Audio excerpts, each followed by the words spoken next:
The distress signal wasn't meant for Earth. It was a desperate, final cry, a flickering SOS launched from a dying Varex outpost under siege by the brutal Dravari scourge. No major power responded. No fleets arrived. The galaxy stayed silent. But somehow, impossibly, that signal slipped through the deep void and reached the last place anyone expected. A death world called Earth. A planet known not for diplomacy, but for its survivors. Its warriors, its humans. They didn't send condolences. They didn't request clarification. Within minutes, Earth's orbital fleet was mobilized, and hours later, the skies over Varex burned with firepower the galaxy had only seen in myths. The Dravari expected resistance. What they got was annihilation, because when a Deathworlder hears a cry for help, they don't ask who you are, they ask where you are. Then they bring the storm. The signal was weak, static-laced, and barely coherent, but it carried something rarer than coordinates or tactical data. It carried desperation, somewhere in the Orion Spur, in a region considered too unstable for Council protection. The Varex Commonwealth had lost contact with its frontier colony, Elector 7. That contact wasn't severed by natural disaster or solar anomaly. It was taken by force. The Dravari Scourge, an outlaw fleet known for its scorched earth tactics and ruthless efficiency, had swept into the system with one purpose: annihilation. The Varex outpost, manned by engineers, settlers, and a small defensive garrison, never stood a chance. Shields collapsed within minutes. Communications were jammed, and evacuation ships were targeted first. As Elector 7's defenses crumbled, a low-ranking Varex technician named Rilo Keska made a last-ditch effort. Against orders, he reconfigured a non-regulation emergency transmitter to send a broadband, unencrypted SOS. It wasn't meant to reach any particular species. It was simply a scream into the void. This is Varex Colony Elector 7. Civilians under attack. Dravari invasion. Coordinates embedded. If anyone hears this... anyone. We beg you, please help. Even the Deathworlders. It was a name spoken more in fear than hope. The Deathworlders. Earth. Humanity. A species the Galactic Council had labeled high risk, not because they were violent by nature, but because they had survived a homeworld that seemed actively designed to kill its own inhabitants. Plagues, earthquakes, tsunamis, apex predators, supervolcanoes, Earth had it all. And through it, humans not only survived, they thrived. For centuries, the rest of the galaxy kept a careful diplomatic distance. Earth had joined the interstellar community only 100 years ago, and even then, most powers preferred to treat them as a last resort. Alec-7 had just become that last resort. The message arrived in Earth space through an abandoned FTL relay on the edge of Alpha Centauri. By protocol, it should have been filtered, flagged, and buried under Council bureaucracy. But Earth never did follow the Council's protocols exactly. Within 9 minutes, the signal was decrypted and authenticated. 10 minutes later, Earth's unified command voted unanimously, respond with immediate force. No resolution, no hesitation. No war declaration. At 3:17 UTC, Task Force Odin was deployed, comprised of 3 dreadnoughts, 15 cruisers, 2 orbital artillery carriers, and over 40 dropships carrying mechanized infantry. Odin wasn't a diplomatic envoy. It was Earth's answer to threats. Its existence had been questioned by the Council and feared by most galactic neighbors. But humans had learned one thing early in their interstellar history: if you wait for permission to help, you're already too late. On Elector 7, the situation had deteriorated into something darker than war. The Dravari weren't interested in prisoners. They moved through civilian zones with precision, executing leaders, destroying infrastructure, and leaving just enough survivors to spread terror. Their flagship, the Cindervault, orbited the planet like a vulture, intercepting any signals. Any ships and any hope. The surviving colonists had taken shelter beneath the crust, in ancient mining facilities now converted into bunkers. Food was rationed, oxygen recycled, and faith was running out. Even Rilo, who sent the message, no longer believed anyone would come, until the sky changed. First came the tremor, not from the ground, but from the atmosphere itself. A ripple, a hum, like reality cracking. Then a sonic boom so violent it shattered windows hundreds of kilometers away. A vessel emerged from FTL space directly above the cinder vault, but it didn't look like a rescue ship. It looked like judgment. The U's Retribution, Earth's orbital dreadnought, wasn't elegant like Virex vessels or ornate like Council cruisers.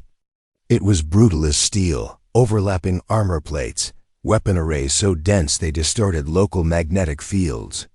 It bristled with kinetic launchers, plasma artillery, and railguns engineered in defiance of physics.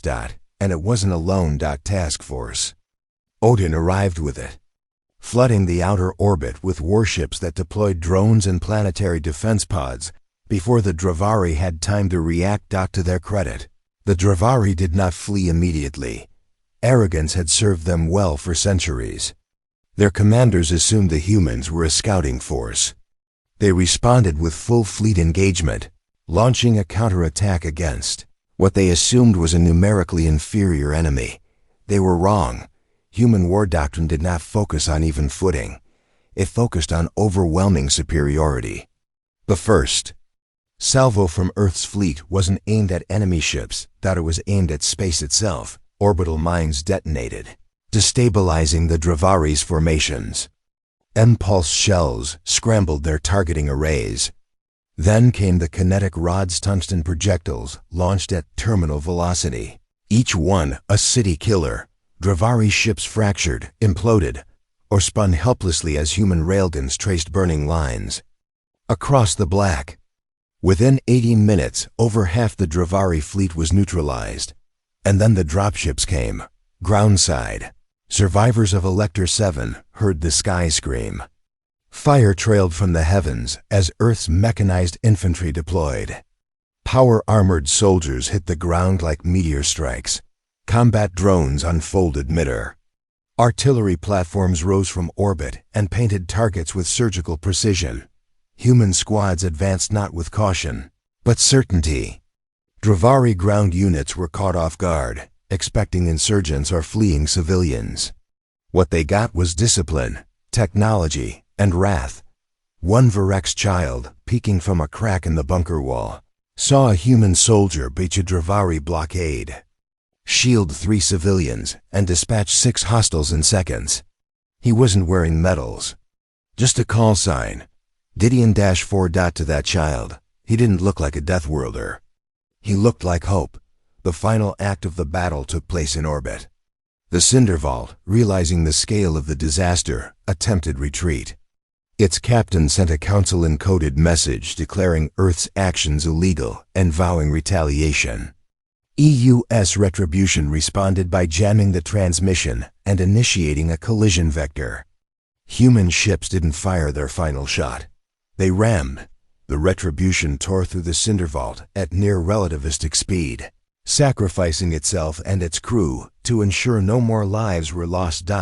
It wasn't strategy. It was principle. In the aftermath, Earth declined to claim territory, resources, or political favor. Instead, they broadcast a message to every listening species. The Virex called for help. We answered. We will always answer. If you are in danger, if your people are hunted, we will come. We are not your rulers. We are not your saviors. But we are your neighbors, and we do not ignore screams in the dark. The Galactic Council, stunned by the scale and decisiveness of Earth's intervention, held an emergency summit. Some denounced Earth's unilateral actions. Others whispered the truth. The Death Worlders had done what no one else would. Months later, Elector 7 had begun reconstruction. Human engineers remained to assist with rebuilding. Virex children learned to say thank you in English. A new monument stood at the former battlefield, forged from alloy fragments of the Retribution's hull. It bore no flag, only a simple engraving.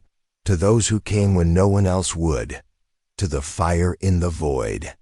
The galaxy would never forget what happened when the SOS reached Earth, because the Deathworlders didn't send diplomats. They didn't send warnings, they sent firepower, and in doing so, they reminded the stars, humanity may have come from a world of death, but they had chosen to fight for life. The story of Elector 7 spread faster than the speed of light, carried on data packets, eyewitness testimony, and shaky recordings from civilian holocoms. In countless systems, it played on repeat. Humans descending like thunder, armor lit by plasma bursts, voices steady even in chaos. For some, it was a tale of horror Deathworlders unleashing weapons that ignored treaties and defied proportionality.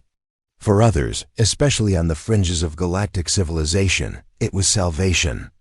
Frontier colonies began embedding Earth's emergency frequency into their local networks.